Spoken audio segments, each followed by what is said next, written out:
Hello नमस्कार दोस्तों, स्वागत है आप सभी का ग्रो एकेडमी के एप्लीकेशन पर। आशा करता हूं कि आप सब बहुत ही अच्छे हैं। एक बार जल्दी से आज के अपने इस प्यारे से सेशन में जुड़ेंगे। हम लोग रोजाना बातें करते हैं जीएस के बारे में, और उसी जीएस के अंदर मैं आपको प्राचीन भारत, मध्यकालीन भारत, आधुनिक भारत, विश्व इतिहास और भारतीय राजनीति कंप्लीट करा चुका हूं। अब हम बातें करते हैं भारतीय संविधान के बारे में। संविधान के बारे में आज हमारी तीसरी क्लास के अंदर जो जो महत्वपूर्ण क्वेश्चन है, एक बार हम उन सभी को डिस्कस करेंगे। ठीक है, तो वही शुरुआत करेंगे प्रथम क्वेश्चन से। ये रहा पहला क्वेश्चन।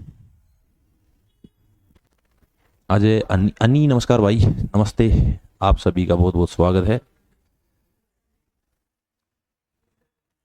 तो भाई पहला क्वेश्चन यहां पर लिखा हुआ, कौन सा अनुच्छेद भारत के प्रधानमंत्री के कर्तव्यों को परिभाषित करता है?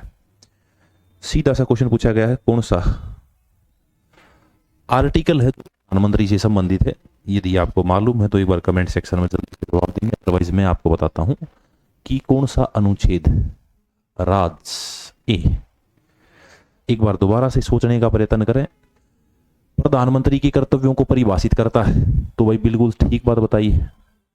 राज ने आर्टिकल 78 प्रधानमंत्री से संबंधित कर्तव्यों को परिभाषित करता है। इसमें 3 तरीके के प्रधानमंत्री के कर्तव्य दिए गए हैं, 3 कर्तव्य।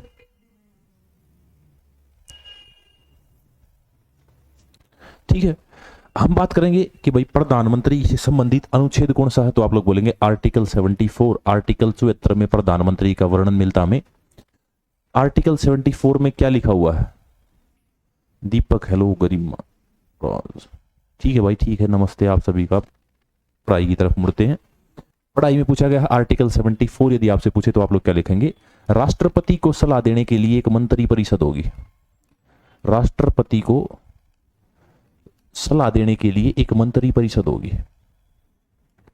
सलाह देने के लिए एक मंत्री परिषद होगी।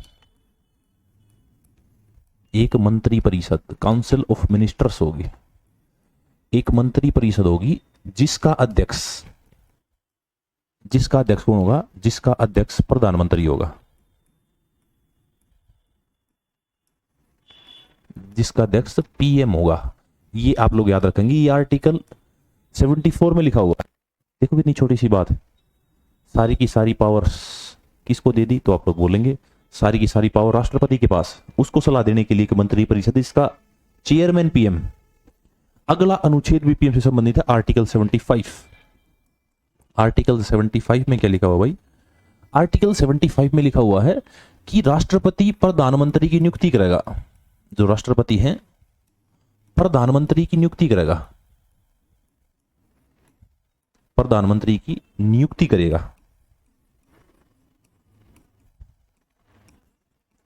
तथा प्रधानमंत्री की सलाह पर, पीएम की सलाह पर मंत्री परिषद की नियुक्ति करेगा।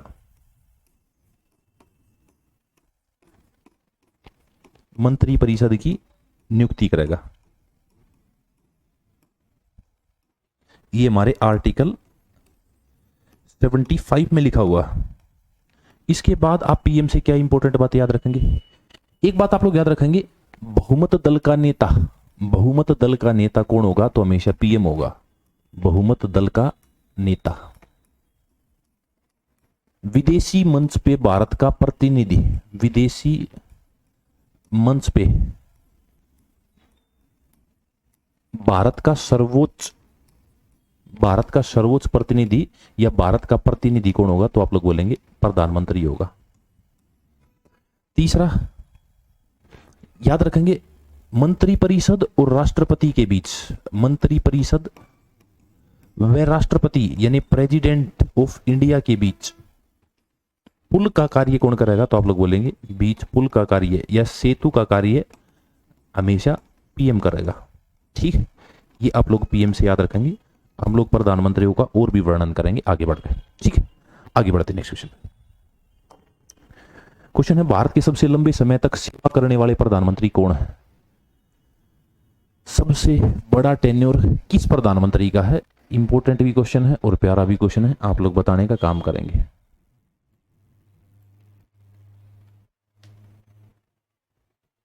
भारत के सबसे लंबे समय तक सेवा करने वाले प्रधानमंत्री कौन है? तो आप लोग उत्तर देंगे पंडित जवाहरलाल नेहरू।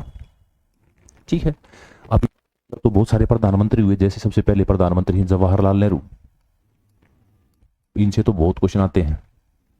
जवाहरलाल नेहरू, इतिहास में मैं इनसे बारे में बहुत सारी बातें बता चुका हूं। इसके बाद प्रधानमंत्री बने थे लाल कृष्ण आडवाणी, सॉरी लाल बहादुर शास्त्री। इससे पहले एक कार्यवाहक प्रधानमंत्री भी बने थे।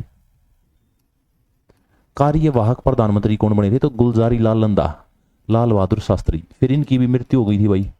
फिर दोबारा गुलजारी लाल नंदा प्रधानमंत्री के रूप में कार्य करते हैं। इसके बाद आई है इंदिरा गांधी। इंदिरा गांधी, इंदिरा गांधी के बाद मोरारजी देसाई, मोरारजी देसाई। मोरारजी देसाई के बाद कौन प्रधानमंत्री बने? तो चौधरी चरण सिंह, चौधरी चरण सिंह, चौधरी चरण सिंह। चौधरी चरण सिंह के बाद कौन प्रधानमंत्री बनी? दोबारा से इंदिरा गांधी बनी, लेकिन इंदिरा गांधी का असैसिनेशन कर दिया, हत्या कर दी। और इंदिरा गांधी की हत्या करने के बाद इनके बेटे राजीव गांधी प्रधानमंत्री बने। सबसे ज्यादा बहुमत 314 सीट जीती थी राजीव गांधी ने, बहुत बड़ा आंकड़ा। राजीव गांधी के बाद आप लोग देखते हैं कि भारत के अंदर दो छोटे छोटे समय तक एक विश्वनाथ प्रताप सिंह, विश्वनाथ प्रताप सिंह, वीपी सिंह की सरकार बोल सकते हैं आप इसे, विश्वनाथ प्रताप सिंह और चंद्रशेखर, चंद्रशेखर ये भारत के प्रधानमंत्री बने। ठीक है। तो यहां तक कितने हो गए? 1 2 3 4 5, ये तो दोबारा से आ गई, 6 7 और 8, 8 प्रधानमंत्री। और प्रधानमंत्री हम लोग आगे डिस्कस कर लेंगे, अभी इन्हीं के बारे में थोड़ा सा देख लेते हैं। जवाहरलाल नेहरू के बारे में आप लोग याद रखेंगे, 17 बार लाल किले के झंडे से इन्होंने झंडा फहराया था जवाहरलाल नेहरू ने। नॉन अलायंस मूवमेंट, गुट निरपेक्ष संगठन की स्थापना जवाहरलाल नेहरू के द्वारा की गई थी। लाल बहादुर शास्त्री का नारा याद रखेंगे, जय जवान जय किसान, जय जवान जय किसान। ठीक है। एक याद रखेंगे, इनकी मृत्यु ताशकंद के अंदर हुई थी। ताशकंद उज्बेकिस्तान की राजधानी है, उस समय रशिया का पार्ट था। इंदिरा गांधी के बारे में यहां बात कर लेंगे। मोरारजी देसाई, सबसे ज्यादा आयु में कौन प्रधानमंत्री बने? सबसे ज्यादा आयु किसकी थी? तो आप लोग बोलेंगे मोरारजी देसाई की। चौधरी चरण सिंह एक भी बार संसद नहीं गए, 6 महीने प्रधानमंत्री रहे, लेकिन 6 महीने में एक भी बार प्रधानमंत्री रहते हुए कभी भी संसद नहीं गए। प्रधानमंत्री रहते समय कभी संसद नहीं गए, किसान नेता थे। ठीक है। इंदिरा गांधी ने गरीबी हटाओ का नारा दिया था, गरीबी हटाओ, गरीब हटाओ का नारा किसने दिया था? इंदिरा गांधी ने। राजीव गांधी के बारे में बात करें, राजीव गांधी के बारे में बहुत सारी बातें हैं वैसे तो, लेकिन हम लोग यहां पर देखेंगे भारत के अंदर कंप्यूटर क्रांति इन्हीं के द्वारा शुरू की गई थी, कंप्यूटर क्रांति। साथ ही साथ सबसे कम आयु में कौन प्रधानमंत्री बने? तो सबसे कम आयु में 40 वर्ष की आयु में राजीव गांधी प्रधानमंत्री बने थे। इसके बाद विश्वनाथ प्रताप सिंह के बारे में याद रखेंगे आप लोग। अविश्वास प्रस्ताव से, अविश्वास प्रस्ताव से हटने वाले पहले व्यक्ति कौन थे प्रधानमंत्री के पद से? तो आप लोग बोलेंगे अविश्वास प्रस्ताव से विश्वनाथ प्रताप सिंह हटे थे। ठीक है। ये छोटे छोटे क्वेश्चन हैं, इक्के दुक्के आप लोग याद रखेंगे। इन क्वेश्चंस को आगे बढ़ते हैं नेक्स्ट क्वेश्चन पे। थोड़े से प्रधानमंत्री और कवर करा दूं मैं यहाँ पे। Who is the oldest person to the hold the post of prime minister is? सबसे अधिक उम्र में प्रधानमंत्री का पद पर आसीन होने वाला व्यक्ति, मैंने अभी आपको बताया था, एक बार आप लोग आंसर देंगे इसका। उसके बाद मैं थोड़ा सा और प्रधानमंत्रियों के बारे में डिस्कस करूंगा।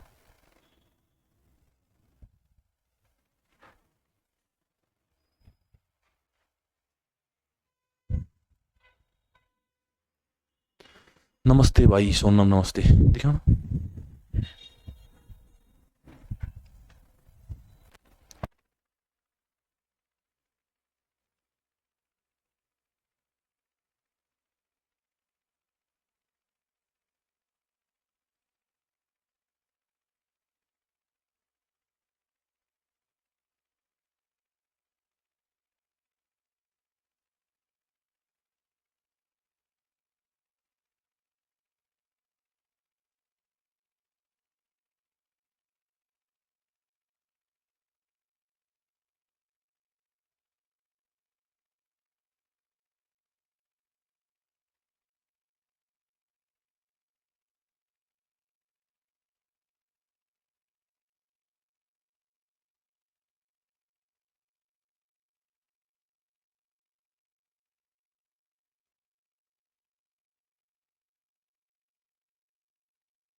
सर टेस्ट कहाँ मिलेगा? टेस्ट 31 दिसंबर के बाद मिलेंगे सोनम। अभी टेस्ट हमने हेल्ड पर डाल दिए हैं, वो नए टेस्ट बनवाए हैं।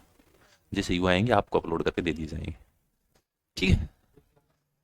दीपक सी आंसर आ रहा है भाई सभी का, मैंने बता दिया आपको। मोरारजी देसाई। अभी हम लोग पिछले क्वेश्चन में बात कर चुके हैं किस प्रधानमंत्री तक? चंद्रशेखर तक। इसके बाद भारत के अंदर अगले प्रधानमंत्री कौन बने थे? तो आप लोग बोलेंगे अगले प्रधानमंत्री बने थे PV Narasimha Rao. PV Narasimha Rao. PV Narasimha Rao के बाद प्रधानमंत्री कौन बने थे? तो आप लोग बोलेंगे अटल बिहारी वाजपेयी। अटल बिहारी वाजपेयी। अटल बिहारी वाजपेयी के बाद कौन प्रधानमंत्री बने थे? तो आप लोग बोलेंगे अटल बिहारी वाजपेयी के बाद एच डी देवगौड़ा।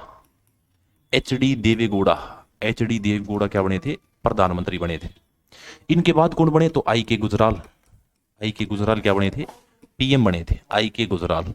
इनके बाद दोबारा से अटल बिहारी वाजपेयी बने। अटल बिहारी वाजपेयी ये प्रधानमंत्री बने। अटल बिहारी वाजपेयी के बाद मनमोहन सिंह की सरकार आई। मनमोहन सिंह प्रधानमंत्री बने। मनमोहन सिंह। और इनके बाद अभी चल रहे हमारे प्रधानमंत्री नरेंद्र दामोदर दास मोदी या नरेंद्र मोदी, ये पीएम। पिछली में हम लोग कहां तक डिस्कस कर चुके हैं? तो आप लोग देखेंगे कि पिछली में हम लोग 8 प्रधानमंत्री देखे थे।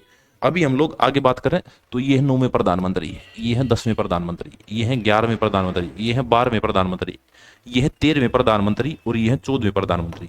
यानी भारत के अंदर 14 ऐसे आदमी हैं जो प्रधानमंत्री बन चुके हैं, ठीक है। सभी को आपको देखने को मिल गया। पीवी नरसिम्हा राव इंपोर्टेंट है। इन्हीं के समय जो फाइनेंस मिनिस्टर थे मनमोहन सिंह थे, इन्होंने भारत के अंदर आर्थिक सुधार बहुत ज्यादा किए थे। आर्थिक सुधारों में हम लोग सबसे पहले याद रखते हैं PPP, public private partnership model, इन्हीं के द्वारा लॉन्च किया गया था। बीओटी, बिल्ड ऑपरेट ट्रांसफर, इन्हीं के द्वारा ऑपरेट किया गया था। पीवी नरसिम्हा राव, आपको पता है 1991 में भारत के अंदर वित्तीय आपातकाल लगने की संभावना हो गई थी। जब संभावना हुई तो इन्होंने कुछ इस तरीके से टैकल किया कि वो संभावना से हम लोग बच गए थे। आगे मैं बात करूं अटल बिहारी वाजपेयी की, तो अटल बिहारी वाजपेयी से क्वेश्चन आता है सबसे छोटा कार्यकाल। सबसे छोटा कार्यकाल मात्र 13 दिन। 13 दिन का कार्यकाल किसका था? आप लोगों ने अटल बिहारी वाजपेयी का। एच डी देवेगौड़ा और इंद्र कुमार गुजराल के बारे में इंपोर्टेंट बातें है नहीं। अटल बिहारी वाजपेयी से ही है जय जवान जय किसान, ये तो हमने कहां पढ़ा था? जय जवान जय किसान, ये कहां पर पढ़ा था हम लोगों ने? तो आप लोग बोलेंगे ये लाल बहादुर शास्त्री में पढ़ा था। इसके साथ ही इन्होंने एक शब्द और ऐड कर दिया, जय विज्ञान।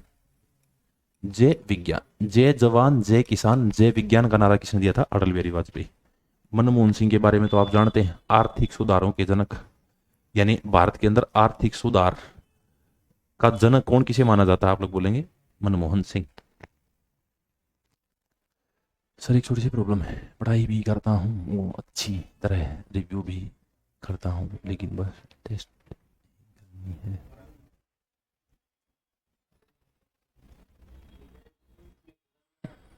कोई नहीं दीपक, अब ऐसे रेजोल्यूशन तो मैं कहाँ से दूँ आपको?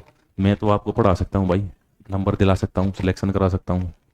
इसके अलावा ये प्रॉब्लम तो मैं कैसे सोल्व करूँ? प्रॉब्लम आप एक काम करना, हम लोग मेरे साथ आप लोग पढ़ लिया करो। जैसे मैं कमेंट्स पर थोड़ा सा कम फोकस करता हूँ, आपको पता है। यदि किसी का कोई ऐसा कमेंट है कि मेरे से पर्सनली कमेंट करना, तो आप लोग क्लास के लास्ट में कर दिया करो। यहाँ पर मेरे से केवल ये पूछा करो कि सर इसमें डाउट है, इसमें डाउट है, क्वेश्चन आप पूछ लिया करो। ये बातें हम लोग बाद में कर लेंगे, ठीक है। बढ़ते हैं नेक्स्ट क्वेश्चन पे। भारत के प्रथम उप प्रधानमंत्री कौन है? ये उप प्रधानमंत्री की पोस्ट भारत के अंदर क्यों आई? तो इसका रीजन था, आप लोग देखेंगे, एक पोस्ट है उप प्रधानमंत्री, संविधान में कहीं पर भी उप प्रधानमंत्री पोस्ट का जिक्र नहीं है। ये कैसी पोस्ट है? ये एक राजनीतिक पोस्ट है, यानी राजनीतिक सत्ता बनाने के लिए हम लोगों ने इस पोस्ट का गठन किया। भारत के अंदर प्रथम उप प्रधानमंत्री सरदार वल्लभ भाई पटेल बने हैं। सरदार वल्लभ भाई पटेल ये प्रथम उप प्रधानमंत्री है।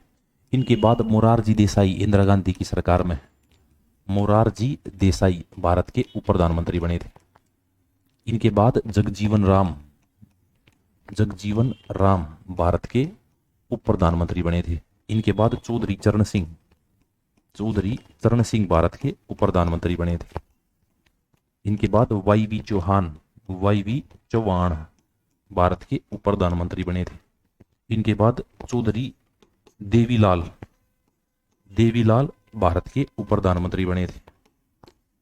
इसके बाद लाल कृष्ण आडवाणी, लाल कृष्ण आडवाणी ये क्या बने थे? ये भारत के उप प्रधानमंत्री बने थे। यानी भारत के अंदर उप प्रधानमंत्रियों की संख्या निम्न प्रकार है। ये प्रथम उप प्रधानमंत्री थे, ये सेकंड, ये थर्ड, ये फोर्थ, ये फिफ्थ और ये सिक्स्थ और ये सेवंथ। यानी भारत के अंदर टोटल कितने उप प्रधानमंत्री रहे हैं? तो आप लोग बोलेंगे 7 उप प्रधानमंत्री। ठीक है, वाइस प्राइम मिनिस्टर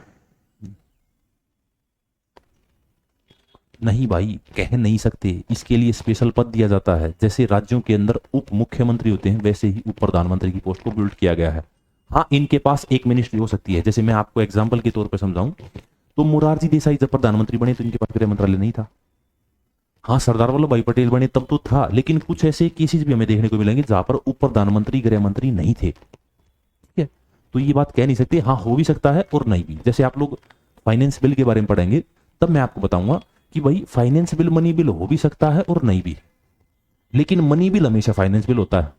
कुछ इस तरीके का प्रोविजन हमें यहाँ देखने को मिलेगा। तो भाई आपको पता चल गया प्रथम प्रधानमंत्री कौन है? सरदार वल्लभ भाई पटेल।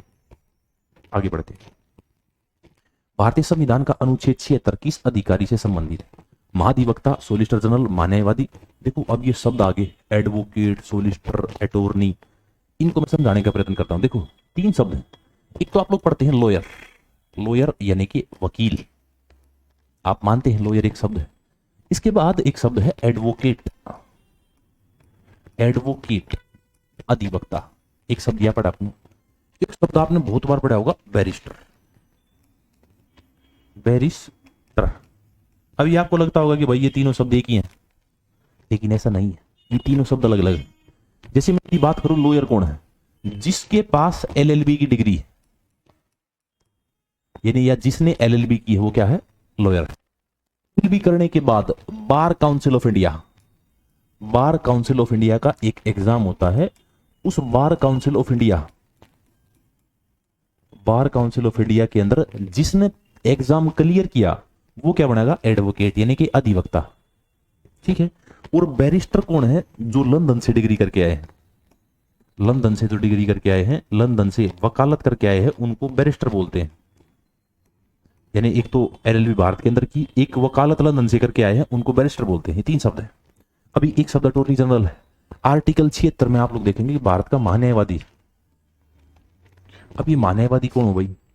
देखो, इस महान्यायवादी की हेल्प करने के लिए 2 अतिरिक्त सोलिसिटर जनरल होते हैं और 4 अतिरिक्त महाधिवक्ता होते हैं। यानी एक पोस्ट की सिमेट्री है, समझ रहे हो आप? पहले महान्यायवादी, फिर सोलिसिटर जनरल, फिर एडवोकेट जनरल, इस तरीके से एक पैटर्न है। ये महान्यायवादी का काम क्या होता है, थोड़ा सा समझाने का प्रयत्न करूंगा।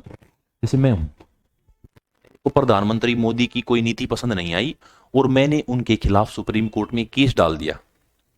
अब सुप्रीम कोर्ट में वकील जो सरकार की तरफ से आएगा, मैं तो अपना वकील लेके जाऊंगा, पैसे दे के मैं वकील लूंगा, उस वकील को अपने साथ लेके जाऊंगा। लेकिन जो प्रधानमंत्री मोदी के बिहाफ पे बोलेगा वो क्या है? वो है मान्यवादी। यानी क्वेश्चन क्या हुआ कि भारत सरकार का प्रथम कानूनी अधिकारी, भारत सरकार का प्रथम कानूनी अधिकारी, प्रथम कानूनी अधिकारी कौन होगा? तो आप लोग बोलेंगे प्रथम कानूनी अधिकारी मान्यवादी होगा। समझ पाए मेरी बात? जी जरूर।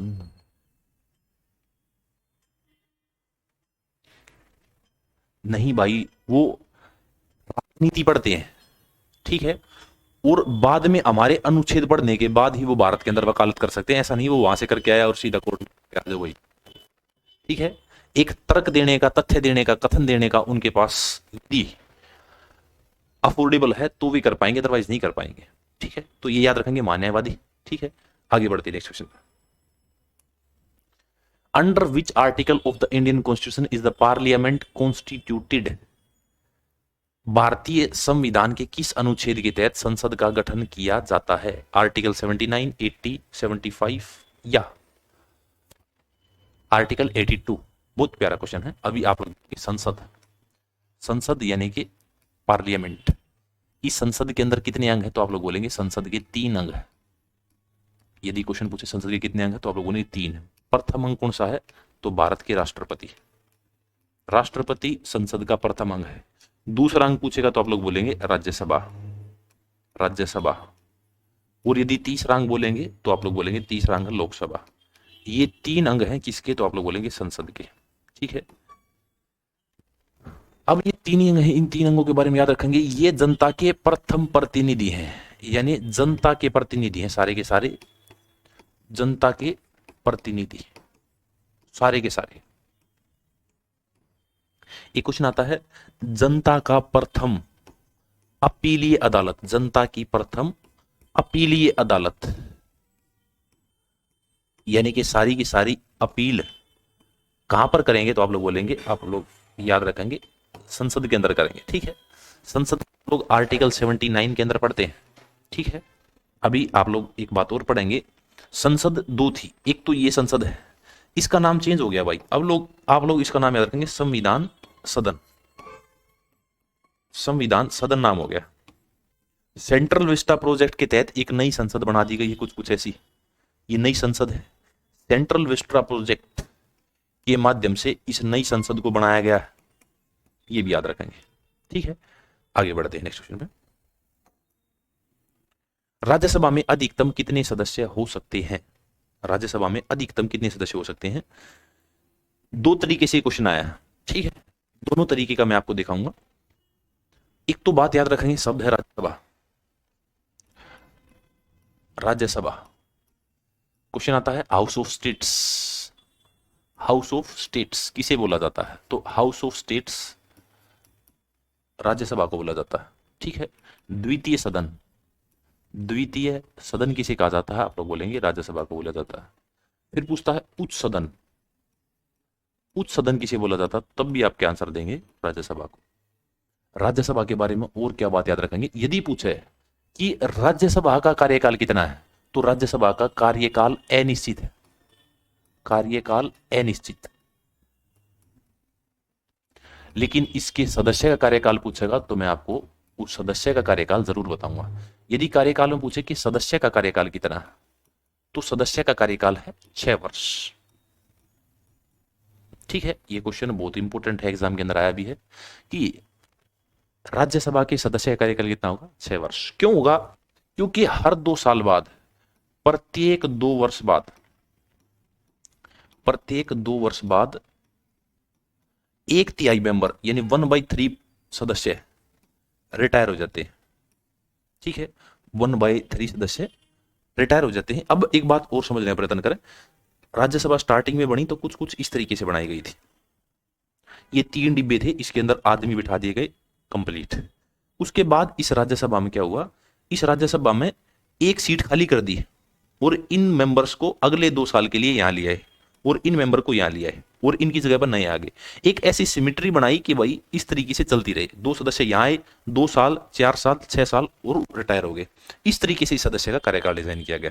अब इस सीट्स की बात करूं, यदि पूछो कि अधिकतम सीट कितनी है, यहां पर पूछा गया सदस्य अधिकतम कितने सदस्य हैं, तो आप लोग आंसर देंगे 245, 245।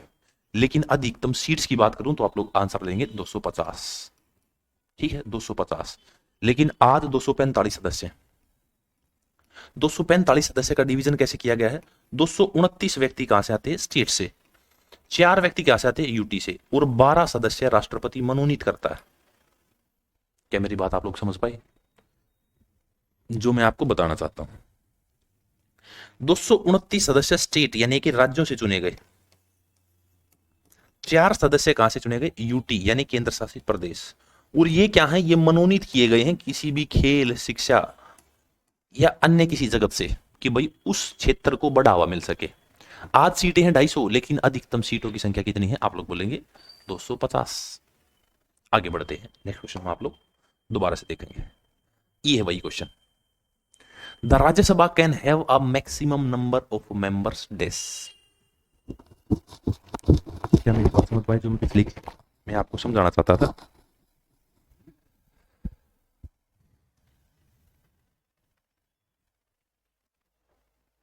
हाँ, 3 आंसर समझ गए भाई। 250 अधिकतम संख्या 250 हो सकती है, लेकिन आज 245 मेंबर है। अभी राज्यसभा के पास बहुत सारी पावर है। यदि मैं राज्यसभा की पावर्स की बात करूं तो आप लोग राज्यसभा से याद रखेंगे, ये राज्यसभा के पास पावर क्या है, अखिल भारतीय सेवाएं, अखिल भारतीय सेवाओं से आप लोग क्या समझेंगे? अखिल भारतीय सेवा क्या होती है? अगर मैं बात करूं अखिल भारतीय सेवा, तो अखिल भारतीय सेवा आईएएस, आईपीएस, आईएफएस, ये पोस्ट होती हैं, 3 पोस्ट हैं। ये पूरे देश में काम करती हैं, सभी राज्यों के अंदर काम करती हैं। इनका सृजन करना किसके पास है? तो राज्यसभा के पास। सेवाओं का सृजन यानी कि नई नियुक्तियां या नई पोस्ट बनाने का अधिकार राज्यसभा के पास। अभी आप लोग क्या चीज देखते हैं, देखो मैं आपको बताने का प्रयत्न करता हूं। इस तरीके से एक डिब्बा बना लेते हैं। ये है हमारी संसद और ये है विधानसभा, ठीक है। ये विधानसभा है, आप लोग पता हर एक स्टेट के अंदर अपनी विधानसभा है। ये है संसद। संसद के अंदर लोकसभा है, राज्यसभा है, राष्ट्रपति है। अभी किसी भी राज्य ने ये सारी विधानसभा यहां से कनेक्ट है। कैसे है? इस स्टेट के अंदर एक विधानसभा है और एक गवर्नर है। वैसे कई स्टेट्स के अंदर आप लोग विधान परिषद भी देखेंगे। एक स्टेट है जिसके अंदर विधानसभा है, फिर विधान परिषद है और फिर गवर्नर है। इस तरीके से डिजाइन की गई। कोई प्रस्ताव पास किया गया विधानसभा के अंदर, विधानसभा से पास हो गया, विधान परिषद के अंदर गया, और विधान परिषद के बाद गवर्नर को लगा कि भाई ये कानून अच्छा है नहीं, तो गवर्नर इसे कहां भेजेगा? गवर्नर इसे प्रेसिडेंट के पास भेजेगा, और प्रेसिडेंट उसे किसके पास भेजेगा? प्रेसिडेंट उसे राज्यसभा के पास भेजेगा। यानी राज्यसभा के पास सारी किसी राज्य के कानून को बढ़ाने के लिए आगे, ठीक है। इनडायरेक्टली ये कंट्रोल करेगा स्टेट को। एजुकेटेड पर्सन राज्यसभा, बिल्कुल भाई। एक क्वेश्चन आता है कि भाई राज्यसभा में यदि किसी को सदस्य बनना है तो सदस्य की अधिकतम आयु कितनी होनी चाहिए या न्यूनतम आयु कितनी होनी चाहिए? अधिकतम तो कितनी भी हो जाओ, लेकिन न्यूनतम आयु का प्रोविजन किया गया। न्यूनतम आयु कितनी होगी? तो आप लोग बोलेंगे न्यूनतम आयु शैल बी 30 ईयर्स, 30 वर्ष। 30 वर्ष उसकी आयु होना चाहिए यदि कोई राज्यसभा का सदस्य बनना चाहता है तो, ठीक है। ये एजुकेटेड पीपल्स का सदन है, इसीलिए इसको हाउस ऑफ स्टेट्स भी बोला जाता है या upper house of Indian parliament. संसद का उच्च सदन भी किसे बोला जाता है? तो आप लोग बोलेंगे संसद का उच्च सदन, राज्यसभा को ही बोला जाता है, upper house of Indian parliament. आगे बढ़ते हैं नेक्स्ट। लोकसभा की अधिकतम संख्या क्या है? 248, 245, 250, 252। आपके अंदर एक क्वेश्चन का कंफ्यूजन दूर करने के लिए मैंने इसके अंदर 550 और 552 दोनों डाल दिए। अभी शब्द है लोकसभा। लोकसभा इसको बोला जाता है निमन सदन, यानी lower house of Indian parliament, निमन सदन। या इसी को बोला जाता है आम जनता का सदन, आम जनता का सदन लोकसभा को बोला जाता है, ठीक है। अभी निमन सदन है, लोअर हाउस है, इसके अंदर सीट्स के बारे में पूछा गया। सीट्स एक आप लोग पढ़ते भाई, मैक्सिमम सीट है 552, लेकिन अभी एक संविधान संशोधन किया गया। इस संविधान संशोधन में क्या किया? ये जो 550 सीटें हैं, इन 550 सीटों, ये दो कौन है भाई? तो ये दो है आंग्ल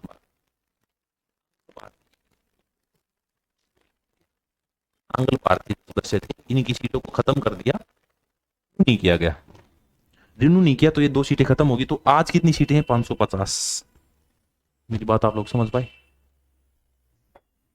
शायद मैं थोड़ा सा ज्यादा गहराई में जा रहा हूं। अगर आपको ऊपरी तरीके से बताऊं मैं आपको, देखो टोटल 552 सदस्य थे, लेकिन अब जो 2 सदस्य हैं, ये 2 सदस्य जब ब्रिटेन वाले भारत से गए तो उन्होंने बोला कि भाई हम अपने लोगों के, क्योंकि हमारे लोग भी भारत के अंदर रहना चाहते हैं, हमारे लोगों के लिए कानून बनवाने के लिए हम लोग क्या करेंगे? हम लोग कुछ सदस्यों को यहीं छोड़ के जाएंगे। तो उन सदस्यों के प्रतिनिधि के रूप में ये 2 मेंबर आप अपनी संसद में बैठाना, मनोनीत करना। तो हम लोगों ने क्या किया? इसको 1947 से लेकर और 2020 तक या 22 तक या 24 तक इसे अपने ऊपर ढोया। लेकिन क्या होता था, 1947 के बाद 1951 में इलेक्शन हुए। 1951-52 के इलेक्शन में हमने क्या किया? इसे 10 साल के लिए बढ़ा दिया, यानी कि ये 1962 तक चला गया। फिर हम लोगों ने 10 साल बढ़ाया, यानी कि 1972 तक चला गया। फिर 10 साल बढ़ाया तो 1982 तक चला गया। फिर 10 साल बढ़ाया तो 1992 तक चला गया। फिर 10 साल बढ़ाया तो 2002 तक चला गया। फिर 10 साल बढ़ाया तो 2012 तक चला गया। फिर 10 साल बढ़ाया तो 2022 तक चला गया। लेकिन हम लोगों ने क्या किया? इसको 10 साल के बाद रिन्यू नहीं किया। जब 10 साल के बाद हमने रिन्यू नहीं किया तो ऑटोमेटिकली ये दो पोस्ट थी वो आगे नहीं बढ़ पाई। जैसे रिजर्वेशन की बात करें, आप सभी के पास आरक्षण है, उस आरक्षण को दिया जाता है, यानी कुछ बच्चे जनरल कैटेगरी के, कुछ ओबीसी हैं, एससी हैं, एसटी हैं, ईडब्ल्यूएस, ये जितने भी आरक्षण है, महिलाओं के आरक्षण के समेत भारत के अंदर समानता का अधिकार है। लेकिन हम लोगों ने एक सब क्लोज ऐड करके क्या कर दिया कि 10 साल के बेसिस पर उसे रिन्यू करना स्टार्ट कर दिया। जब 10 साल के लिए रिन्यू किया गया, 1952 से संसद ने काम करना स्टार्ट किया, हर 10 साल बाद। तो अब जो आप लोग देख रहे हैं 2030 है, 2030 हो जाएगा। लेकिन अगर संसद इसे दोबारा से प्रस्ताव को संसद में रखेगी तो इसको आगे 10 साल 2040 तक बढ़ाया जाएगा, 2050 तक बढ़ाया जाएगा, ऐसे बढ़ाया जाता है। ठीक है, तो इसी तरीके से इन दो सदस्यों का भी कार्यकाल बढ़ाया जाता है। ठीक है, आगे बढ़ते हैं लोकसभा के अंदर ही। भारत के संविधान का कौन सा अनुच्छेद संसद के संयुक्त सत्र से संबंधित है? लोकसभा से संबंधित, याद रखेंगे भाई, एक संयुक्त सत्र से संबंधित याद रखेंगे। आर्टिकल 72, 102, 108, 111 बहुत इंपॉर्टेंट याद रखेंगे। संविधान का अनुच्छेद 108 किसे संबंधित है भाई? तो संयुक्त सत्र, संयुक्त अधिवेशन, ज्वाइंट सेशन। संयुक्त अधिवेशन के बारे में मैंने आपको बताया है। कब बताया है? तो मैंने आपको बताया था जब हम ऑस्ट्रेलिया का जिक्र कर रहे थे। Australia, joint session of parliament, Australia. एक मैंने कनाडा से भी बताया था, लेकिन वो संयुक्त अधिवेशन का प्रोग्राम नहीं था। वो क्या बताया था कि भाई वहां से हम लोगों ने संघात्मक यूनिटरी पावर्स लिए हैं। इन दो देशों का मैंने जब डिस्कशन किया तो आपको संयुक्त अधिवेशन बताया। अब भारतीय संविधान के अंदर आर्टिकल 108 में हमें संयुक्त अधिवेशन, यानी कि हमारी जो लोकसभा है, लोकसभा और राज्यसभा इकट्ठी बैठेंगी। लोकसभा प्लस राज्यसभा, ये दोनों क्या करेंगी? ये इकट्ठी बैठेंगी। जब ये दोनों इकट्ठी बैठेंगी तो क्वेश्चन आता है कि इस संयुक्त अधिवेशन की अध्यक्षता कौन करेगा? ज्वाइंट सेशन की अध्यक्षता कौन करेगा? तो ज्वाइंट सेशन की अध्यक्षता हमेशा लोकसभा का अध्यक्ष करेगा। लोकसभा का अध्यक्ष हमेशा क्या करेगा? ज्वाइंट सेशन की अध्यक्षता करेगा। ये सबसे इंपॉर्टेंट क्वेश्चन है, मोस्ट इंपॉर्टेंट क्वेश्चन है। इसके बाद क्वेश्चन आता है कि ये ज्वाइंट सेशन बुलाएगा कौन? तो ज्वाइंट सेशन राष्ट्रपति बुलाएगा। अब राष्ट्रपति को क्या पड़ी भाई? वो क्यों ज्वाइंट सेशन बुलाएगा? किसी कारणों से मतभेद होने के परिणाम स्वरूप इस ज्वाइंट सेशन को बुलाया जाता है। अभी राष्ट्रपति ने कोई प्रस्ताव पास कराया, जब राष्ट्रपति कोई प्रस्ताव पास कराएगा तो वो कहां जाएगा? तो वो जाएगा लोकसभा में। लोकसभा ने उसे पास कर दिया, लेकिन राज्यसभा उसे बार बार गिरा रही है, तो राष्ट्रपति को अधिकार है कि वो ज्वाइंट सेशन बुलाए। अब और क्या केसेस हो सकते हैं? कोई प्रस्ताव जो लोकसभा से पास हो गया लेकिन राज्यसभा ने उसे गिराया भी नहीं, और 6 महीने हो गए, 6 महीने से कोई विचार, 6 महीने से कोई प्रस्ताव विचाराधीन है, कोई प्रस्ताव विचाराधीन है, और उसे बार बार लोकसभा के द्वारा भेजा जा रहा है, तो राष्ट्रपति के पास अधिकार है कि वो क्या बुला सकता है? वो ज्वाइंट सेशन यानी कि संयुक्त अधिवेशन बुला सकता है। ठीक है, आगे बढ़ते नेक्स्ट क्वेश्चन। लोकसभा की बैठक का गठन करने के लिए कोरम क्या है? Quorum of parliament.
राज बहुत अच्छे भाई, 11वें का आंसर दिया 2। सदन के कुल सदस्यों का 10वां भाग, बिल्कुल ठीक बात है भाई। लेकिन अब आप एक शब्द पढ़ेंगे मेरे साथ, कोरम ऑफ पार्लियामेंट। ठीक है, एक शब्द है कोरम ऑफ पार्लियामेंट, या संसद की गणपूर्ति, इस तरीके से याद रखना, संसद की गणपूर्ति। सबसे पहले तो आपको याद रखना कि भारतीय संविधान का आर्टिकल 100 अनुच्छेद 100 के अंदर क्या लिखा हुआ, संसद की गणपूर्ति। ये गणपूर्ति क्या होती है? अब मैंने बताया कि भाई लोकसभा है, इस लोकसभा के अंदर मेंबर्स की संख्या कितनी है? लगभग 500। इस 500 का 10%, 500 का 10% यानी कि कितना हो गया? 50। ये क्या है? ये लोकसभा की गणपूर्ति है। अब मैंने माना कि भाई ये राज्यसभा है, राज्यसभा के अंदर सदस्यों की संख्या 200, इस 200 का 10%, 200 का 10% यानी कि कितना हो गया? तो आप लोग बोलेंगे 20। या मैं इसी को कुछ इस तरीके से भी लिख सकता था कि भाई 500 है, 500 का 1/10, तो मैं इसको काटता तब भी 50 आ जाता। क्या मेरी बातें समझ पाए आप लोग? इस 100 आर्टिकल में ये बताया गया 1/10 मेंबर जब किसी संसद के सदन के अंदर मौजूद होंगे तो उसकी कार्रवाई, यानी उसका कोरम हमेशा कितना होना चाहिए? 1/10। 10% आदमी, यदि कोई क्लास, अभी क्लास के अंदर बच्चों की संख्या, अभी बैच के अंदर बच्चों की संख्या कितनी है? लगभग 300 है। 300 का 10% यहां पर अवेलेबल है, से कम किसी सदन में सदस्य बैठा है तो उसकी कार्रवाई नहीं चलेगी। और इसको स्थगित करने का अधिकार किसके पास है? तो प्रेसिडेंट ऑफ इंडिया के पास, भारत के राष्ट्रपति के पास। राष्ट्रपति क्या करेगा उसके बाद? उसके बाद राष्ट्रपति उन लोगों के पास एक लेटर भिजवाएगा कि भाई आप संसद में क्यों नहीं आ रहे हैं। यदि वो आ जाएं तो ठीक, यदि वो नहीं आते हैं तो राष्ट्रपति के पास अधिकार है कि वो इलेक्शन कमीशन से बात करके उन सदस्यों की सदस्यता खारिज कर दे। लेकिन मान लिया कि भाई वो लोकसभा का सदस्य फिर भी सदन के अंदर आके बैठ गया, क्योंकि पावर उसके पास 10 लाख आदमियों की, अगर वो वापस आ गया तो राष्ट्रपति के पास अधिकार है कि वो इसे 500 रुपए प्रतिदिन के हिसाब से जुर्माना लेगा वहां पर बैठने का। ठीक है, तो ये बातें हैं भाई संसद के बारे में। आगे बढ़ते हैं अगले क्वेश्चन। भारतीय संसद में कितने प्रकार के विधेयक मौजूद हैं? विधेयक यानी कि बिल, कितने प्रकार के विधेयक? थोड़ा सा समझने का प्रयत्न करेंगे। सबसे पहले तो आप लोग याद रखेंगे जो विधेयक हैं वो 2 प्रकार के हैं,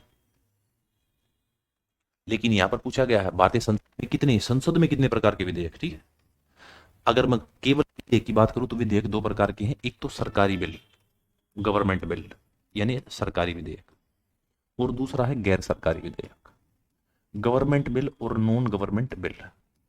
सरकारी बिल और गैर सरकारी बिल। अब ये सरकारी और गैर सरकारी में डिफरेंस क्या है? देखो, संसद है, संसद के अंदर लगभग 15% आदमी आप लोग क्या देखेंगे? किसी न किसी मंत्रालय से हैं, मंत्रालय से हैं, कोई मंत्री है, कोई राज्य मंत्री है, कोई स्वतंत्र प्रभार है। इस तरीके से डिजाइन किया गया 15% आदमियों को। वे सारे क्या है? सरकारी, गवर्नमेंट ऑफिशियल है। लेकिन और अन्य, जब भी मंत्री परिषद का कोई सदस्य है, मंत्री परिषद का कोई सदस्य किसी बिल को प्रस्तुत करेगा तो वो कैसा बिल है? सरकारी बिल। लेकिन यदि मंत्री परिषद के अलावा, मंत्री परिषद को छोड़कर कोई भी व्यक्ति यदि बिल प्रस्तुत करेगा तो वो कैसा है? Non governmental.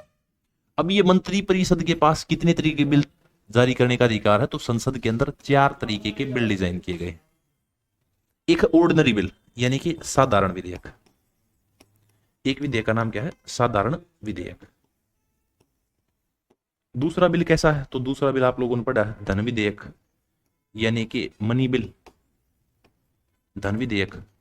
तीसरा कैसा है? तीसरा वित्त विधेयक, फाइनेंस बिल, वित्त विधेयक। और चौथा कौन सा है? तो चौथा संशोधन विधेयक, अमेंडमेंट बिल। 4 तरीके के बिल हैं संशोधन विधेयक यानी कि अमेंडमेंट बिल। इनका मेंशन कहां किया गया है? तो आप लोग बोलेंगे आर्टिकल 107 107 आप लोग क्या पढ़ते हैं? Ordinary bill. आर्टिकल 110 क्या पढ़ते हैं? तो आर्टिकल 110 में धन विधेयक। आर्टिकल 117 117 आप लोग क्या पढ़ते हैं? वित्त विधेयक। आर्टिकल 368 368 आप लोग क्या पढ़ते हैं? संशोधन विधेयक। ठीक है। अब ये तीनों बिल अलग अलग है, सॉरी चारों बिल। अगर मैं साधारण विधेयक की बात करूं, कोई भी किसी प्रकार का नॉर्मल प्रपोजल है तो उसके लिए साधारण विधेयक प्रस्तुत किया जाता है, ऑर्डिनरी बिल। सरकार को किसी दूसरे देश से या किसी संस्था से पैसा उधार लेना है, या फिर सरकार को टैक्स में कटौती करनी है, या फिर सरकार को टैक्स बढ़ाना है, तो क्या होगा? धन विधेयक। किसी पैसे को कहीं स्थानांतरित करना है तो वो क्या होगा? वित्त विधेयक। संविधान के अंदर कोई चीज ऐड करनी है या हटानी है तो कैसा बिल होगा? तो संशोधन विधेयक। तो आप लोग क्या याद रखेंगे, भारतीय संसद में कितने प्रकार के हैं? तो 4 प्रकार के बिल, 4 प्रकार के विधेयक हैं, साधारण, धन, वित्त और संशोधन। आगे बढ़ते हैं। धन विधेयक भारत के संविधान के किस अनुच्छेद में परिभाषित किया गया है? तो मैंने आपको अभी बताया, धन विधेयक इंपॉर्टेंट है। धन विधेयक के बारे में आप लोग क्या बात याद रखेंगे? धन विधेयक, एक तो आप लोग याद रखेंगे इसका संबंध संविधान के अनुच्छेद 110 से है, आर्टिकल 110। आर्टिकल 110 में धन विधेयक लिखा हुआ है। धन विधेयक आर्टिकल 110 में है, तो धन विधेयक, कोई विधेयक धन विधेयक है या नहीं, धन विधेयक है या नहीं, है या नहीं, ये कौन निर्धारित करेगा? तो आप लोग याद रखेंगे, ये हमें लोकसभा का अध्यक्ष बताएगा। लोकसभा का अध्यक्ष, ये क्वेश्चन मोस्ट रिपीटेड क्वेश्चन है। लोकसभा का अध्यक्ष हमेशा हमें ये बताएगा कि भाई कोई विधेयक धन विधेयक है या नहीं। नेक्स्ट याद रखेंगे, धन विधेयक पर सारी शक्तियां, धन विधेयक के पास सारी शक्तियां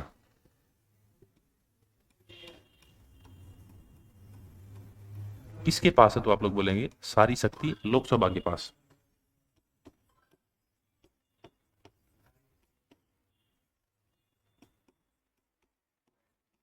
इसके बाद आप लोग याद रखेंगे, राज्यसभा के पास कोई शक्ति नहीं है, राज्यसभा के पास कोई शक्ति नहीं है, राज्यसभा कोई काम नहीं कर सकती। दो बात और याद रखेंगे, एक तो इस धन विधेयक को लाने से पहले, धन विधेयक को लाने से पहले राष्ट्रपति की स्वीकृति अनिवार्य है। लाने से पहले राष्ट्रपति की स्वीकृति अनिवार्य है। यदि स्वीकृति लेकर आए हैं तो जाहिर सी बात है, क्वेश्चन आया था एक बार कि धन विधेयक पर क्या राष्ट्रपति रोक लग सकता है? तो धन विधेयक यदि लोकसभा के अंदर प्रस्तुत हो गया तो धन विधेयक पर जो राष्ट्रपति है वो रोक नहीं लगाएगा, रोक नहीं लगाएगा प्रेसिडेंट ऑफ इंडिया। ये बात आप याद रखेंगे किसके बारे में? धन विधेयक के बारे में। आगे बढ़ते नेक्स्ट क्वेश्चन।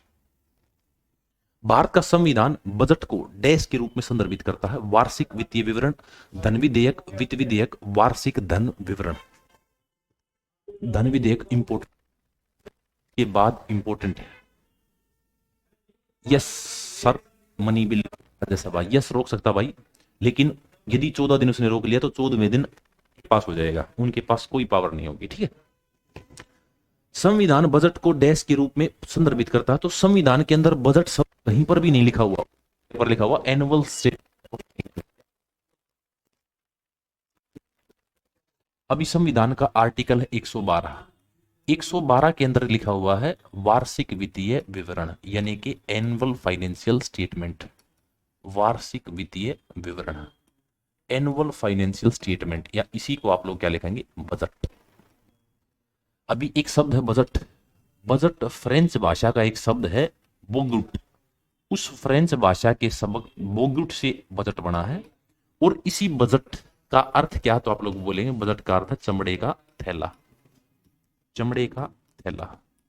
भारत के अंदर प्रथम बार बजट 1860 में किसने प्रस्तुत किया था? आप लोग बोलेंगे प्रथम बजट जेम्स विल्सन ने प्रस्तुत किया था।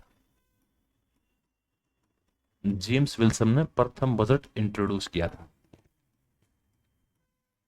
इसके बाद साल आया 1923, 1923। 1923 में एक कमेटी बनाई गई, एडवर्थ कमेटी। उस एडवर्थ कमेटी ने क्या किया? एडवर्थ समिति ने बजट को 2 भागों में तोड़ दिया। बजट डिवाइडेड इनटू 2 पार्ट्स, एक आम बजट और एक रेल बजट, ये 2 भागों में बांट दिया। बजट को, यानी दो बजट हो गए भारत के अंदर, एक आम बजट एक रेल बजट। इसके बाद भारत 1947 में आजाद हुआ। आजादी के बाद प्रथम बजट आर के षणमुखम शेट्टी, आर के षणमुखम शेट्टी के द्वारा प्रथम स्वतंत्र भारत का बजट प्रस्तुत किया गया। फिर भारत गणतंत्र हुआ 1950। गणतंत्र भारत का प्रथम बजट जॉन मथाई ने पेश किया था, जॉन मथाई, गणतंत्र भारत का प्रथम बजट। साल 2017 और याद रखेंगे, 2016 में संशोधन हुआ और 17 में क्या कर दिया, जो दो बजट थे आम बजट और रेल बजट, इस आम बजट प्लस रेल बजट, इन दोनों को एक कर दिया मोदी सरकार ने, और अब बजट एक ही दिन आता है। प्रथम महिला जिसने बजट प्रस्तुत किया, एनुअल फाइनेंशियल स्टेटमेंट, वार्षिक वित्तीय विवरण। ठीक है, अभी यदि आम बजट और रेल बजट दोनों का डिस्कस किया, यहां पे थोड़ा सा और डिस्कस करते हैं। सबसे ज्यादा बार बजट किसने प्रस्तुत किया, सबसे ज्यादा बार, तो आप लोग इस व्यक्ति का नाम याद रखेंगे, मोरारजी देसाई। मोरारजी देसाई, इन्होंने सबसे ज्यादा बार बजट प्रस्तुत किया। प्रथम महिला जिसने बजट पेश किया, प्रथम महिला, तो आप लोग याद रखेंगे इंदिरा गांधी, क्योंकि इंदिरा गांधी पीएम भी थी, तो इसी कारण क्वेश्चन आता है प्रथम वित्त मंत्री महिला, वित्त मंत्री महिला। इनके पास प्रधानमंत्री का वो नहीं है, वित्त मंत्री कौन बनी, तो आप लोग बोलेंगे निर्मला सीतारमण, निर्मला सीतारमण। अभी हाल फिलहाल भी क्या है, भारत की फाइनेंस मिनिस्टर निर्मला सीतारमण। आगे बढ़ते हैं। भारत के राष्ट्रपति का अध्यादेश कितने समय के लिए लागू होता है, 3 महीने, 6 महीने, 9 महीने, अनिश्चित अवधि।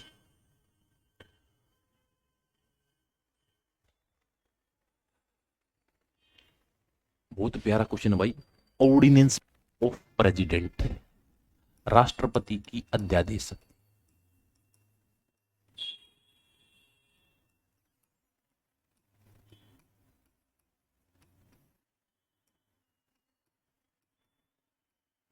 ऑर्डिनेंस पावर ऑफ प्रेसिडेंट भारतीय संविधान के 123 आर्टिकल में, आर्टिकल 123 आपको क्या देखने को मिलेगा, तो आप लोग बोलेंगे आर्टिकल 123 में आपको अध्यादेश देखने को मिलेगा। अध्यादेश क्या है, मान लो ये संसद है, संसद के अंदर लोकसभा के इलेक्शन हर 5 वर्ष बाद होते हैं, 5 साल बाद। जब 5 साल बाद लोकसभा के इलेक्शन होते हैं तो ये 5 साल कंप्लीट हो गए, और अब संसद, संविधान, संसद है नहीं, केवल राज्यसभा है और प्रेसिडेंट है। तो प्रेसिडेंट के पास अधिकार है कि वो बिना लोकसभा के होते हुए एक कानून का निर्माण कर सके है, इसीलिए इसे सीमित समय का कानून, यानी सीमित समय का कानून बोलते हैं। इसकी जो अधिकतम अवधि है वो 6 माह है, 6 महीने तक इसे लागू कर सकते हैं। लेकिन मैं आपको एक बात और बताता हूं,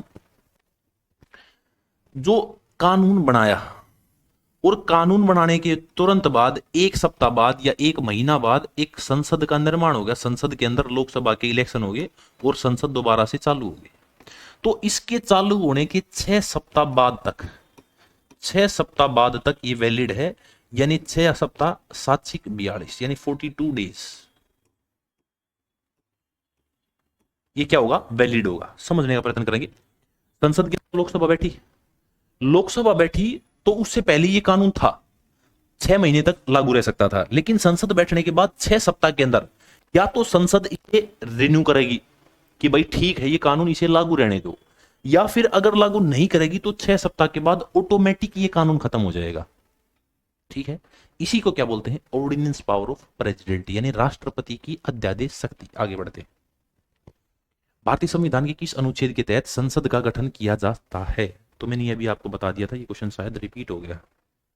ठीक है, संसद बड़ा क्वेश्चन रिपीट हो गया है, तो आप लोग इसके बारे में पढ़ चुके हैं। आर्टिकल 79 क्या होता था भाई, इसका आंसर भी था। आगे आगे, संविधान की इस अनुच्छेद के अंतर्गत सर्वोच्च न्यायालय को अभिलेख न्यायालय का स्थान दिया है, सुप्रीम कोर्ट, सर्वोच्च न्यायालय।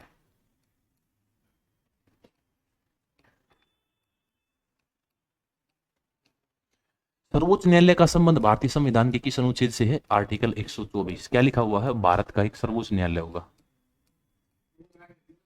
भारत का एक सर्वोच्च न्यायालय होगा।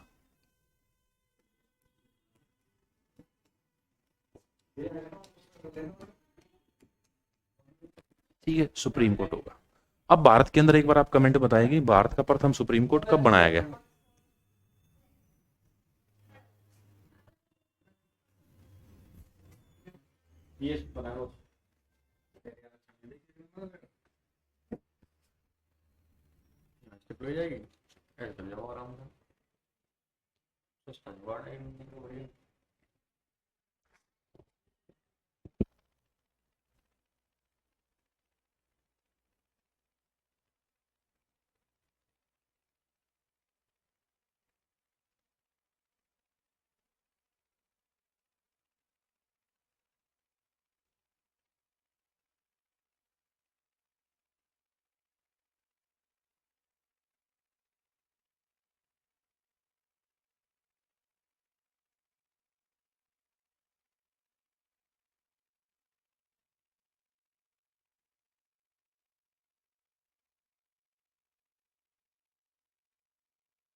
उन्नीस सौ 21 नहीं भाई, राज गलत आंसर दिया, लेकिन मैं आपको थोड़ा सा बताने का प्रयत्न करता हूं।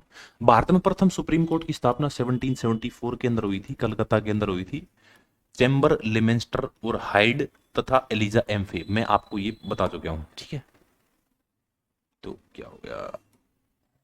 ठीक है, कलकत्ता के अंदर हुई थी भाई। जब कलकत्ता के अंदर हुई थी तो सर एलिजा एम्फे, तेरी दादी, 1774 में कलकत्ता के अंदर हुई। जब कलकत्ता के अंदर हुई तो इसके बाद हम लोगों ने इसे ट्रांसफर किया था 1937 में। 37 में दिल्ली के अंदर ट्रांसफर किया था 1935। और 1937 में एक और कोर्ट बनाया था जिसका नाम क्या है? संघीय न्यायालय। संघीय न्यायालय। और आजादी के बाद हम लोगों ने 28 जनवरी 1950, 28 जनवरी 1950 को क्या कर दिया? 1950 को हमने इसका नेशनलाइजेशन यानी कि राष्ट्रीयकरण कर दिया। जब राष्ट्रीयकरण किया,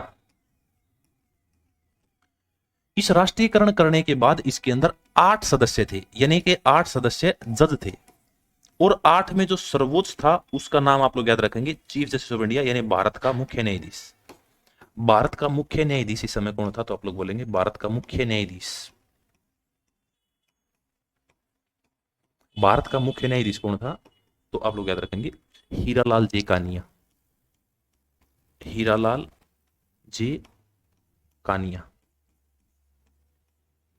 आज सुप्रीम कोर्ट के अंदर मुख्य जजों की संख्या कितनी है? तो आप लोग बोलेंगे 33। 33 प्लस 1 यानी कि 34। ठीक है। और अभिलेख न्यायालय से आप लोग क्या समझेंगे? अभिलेख न्यायालय से आप लोग समझेंगे कि भारत के अंदर सर्वोच्च जो बॉडी है वो सुप्रीम कोर्ट। अब इसी सुप्रीम कोर्ट के नीचे क्या है? इस सुप्रीम कोर्ट के नीचे बहुत सारे हाई कोर्ट है। High court, high court, high court और हाई कोर्ट। अब इसी हाई कोर्ट के नीचे बहुत सारे क्या है? सबॉर्डिनेट कोर्ट, या उसी को आप लोग डिस्ट्रिक्ट कोर्ट बोलते हैं। District court, district court. इसी डिस्ट्रिक्ट कोर्ट के नीचे बहुत सारे क्या है? Fast fast track court. ऐसे बहुत सारे हैं फास्ट ट्रैक कोर्ट। अभी फास्ट ट्रैक कोर्ट के नीचे क्या है? तो आप लोग देखेंगे ग्राम के अंदर जो न्याय व्यवस्था है वो ग्राम की न्याय व्यवस्था। इस तरीके से अब इस अभिलेख शब्द से आप लोग क्या समझेंगे? एक तो याद रखेंगे इसका संबंध भारतीय संविधान के अनुच्छेद 129 से है, आर्टिकल 120 से। अभिलेख न्यायालय का मतलब क्या है कि यदि किसी फैसले पर सुप्रीम कोर्ट के अंदर बहस चल रही है और एक वर्डिक्ट सुना दिया गया, तो हाई कोर्ट भी क्या करेगा? सेम वर्डिक्ट सुनाएगा। तो डिस्ट्रिक्ट कोर्ट भी क्या करेगा? सेम वर्डिक्ट सुनाएगा। फास्ट ट्रैक कोर्ट भी क्या करेगा? सेम वर्डिक्ट सुनाएगा। और न्यायालय क्षेत्र जो लास्ट वाला रह गया उसके अंदर भी सेम प्रोसीजर से फॉलो किया जाएगा। उसी को क्या बोलते हैं? Court of record. कहां लिखा हुआ? कोर्ट ऑफ रिकॉर्ड यानी कि अभिलेख। शब्द समझ पाए आपको? आगे बढ़ते हैं नेक्स्ट क्वेश्चन पे। राष्ट्रपति न्यायिक एवं कानूनी राय किससे लेता है? सर्वोच्च न्यायालय के मुख्य न्यायाधीश, महान्यायवादी, महान्यायभिकर्ता या कानून मंत्री? बहुत इंपॉर्टेंट क्वेश्चन है, एक बार जल्दी से आप लोग आंसर देंगे।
टीटर प्लस बोर्ड में सिलेक्शन हुआ तो जॉब कहाँ मिलेगी? सबॉर्डिनेट पोस्ट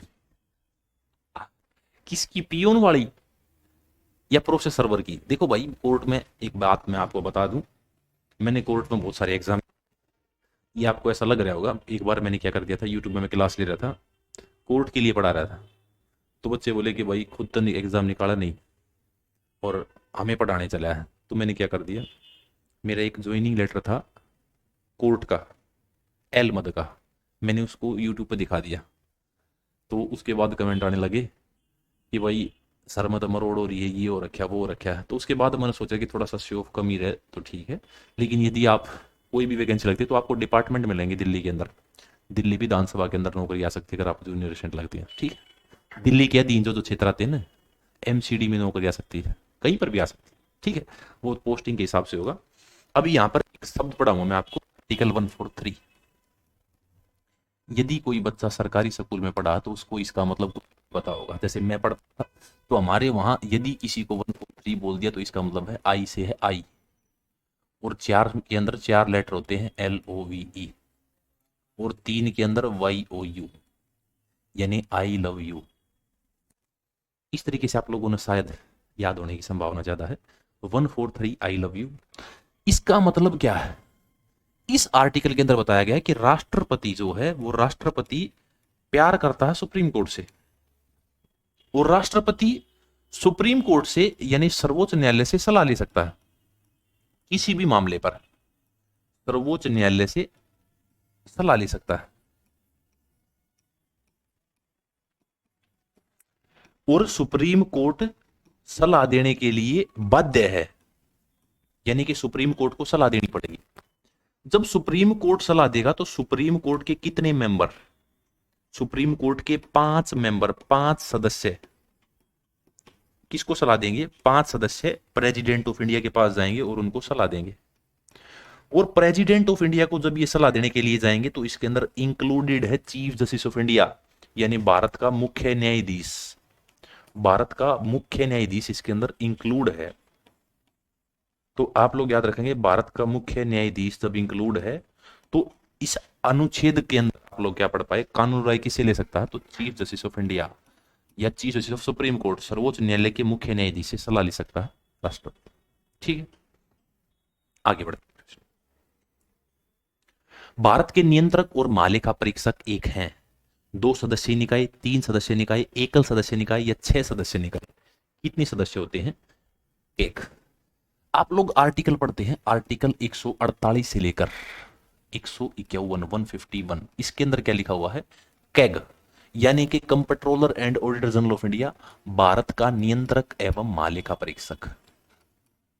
भारत का नियंत्रक एवं महालेखा परीक्षक।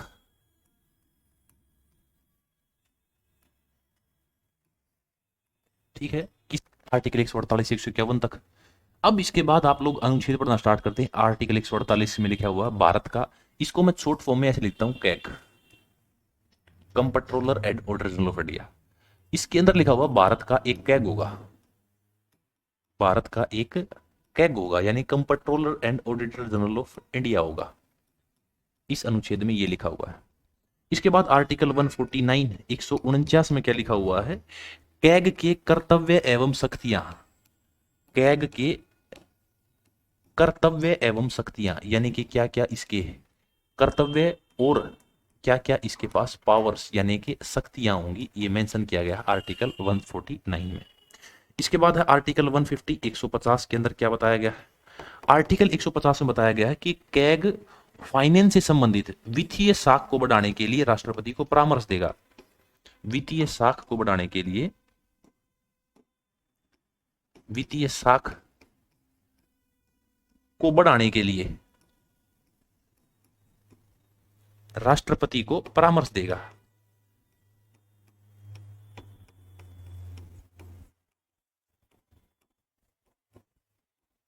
इसके बाद आर्टिकल 151, आर्टिकल 151 के अंदर क्या लिखा हुआ भाई? आर्टिकल 151 के अंदर लिखा हुआ है कि भाई जो ये कैग है, ये कैग राज्य में राज्यपाल को और सेंटर संघ यानी केंद्र के अंदर राष्ट्रपति को रिपोर्ट करेगा, यानी कि सारी की सारी प्रोविजंस राष्ट्रपति और राज्यपाल को ही देगा, ना कि किसी सीएम को, पीएम को। ठीक है, ये कितने सदस्य निकाय है? तो एकल सदस्य निकाय। ठीक, आगे बढ़ते हैं। सिंगल मेंबर बॉडी है।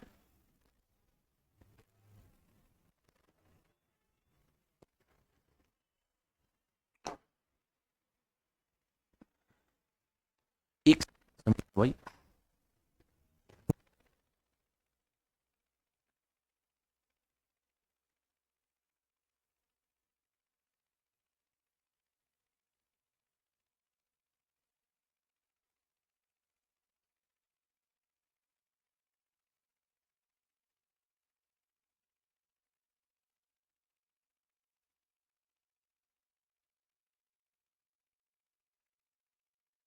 शायद 20वां क्वेश्चन हट गया है, मैं एक बार थोड़ा सा 20वें क्वेश्चन के बारे में बता दूं, वो भी कैग से संबंधित था। कैग से क्या क्या प्रोविजंस थे? ठीक है, कैग से सब प्रोविजंस क्या क्या थे भाई? क्वेश्चन 20 में पूछ रखा था कि भाई भारत का, भारतीय आम नागरिकों के पैसे का संरक्षक कौन है? आम नागरिकों के पैसे का संरक्षक, पैसे का संरक्षक कौन है? ये क्वेश्चन था। आप लोग इसका आंसर भी क्या देंगे? तो आप लोग आंसर देंगे कि भाई इसका आंसर होगा कैग। कैग यानी कि comptroller and auditor general of India. ठीक है, इसके बाद आप लोग याद रखेंगे प्रथम कैग।